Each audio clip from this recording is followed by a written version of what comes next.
நான் 1ஆம் வகுப்பு ஆபிரில் படிக்கிறேன். நான் இந்திய அரசமைப்பை பற்றி பேசப் போகிறேன். இந்திய மக்களாகிய நாம் இந்திய நாட்டினை இறையாண்மையும் சமுதாயமும் சார்பினையும் மக்களாட்சி முறையும் அமைந்த ஒரு குடியரசாக நிறுவும். இந்த குடிமக்கள் அனைவரும் சமுதாய பொறியியல் அரசியல் நீதி எண்ணம் வெளியீடு கோட்பாடு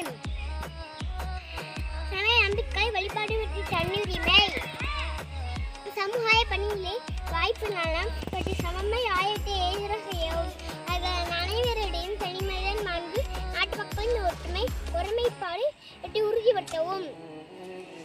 உடல் பிறப்புரிமையை வளர்க்கும் உள்ளார்ந்த உறுதியுடைய நம்முடைய அரசமைப்பு பேரவையில் 1949 நவம்பர் 26ஆம் நாளாகி இன்று இயங்கியதால் இந்த அரசமைப்பினை ஏற்று நமக்கு நாமே அளிக்கிறேன். நன்றி, வணக்கம்.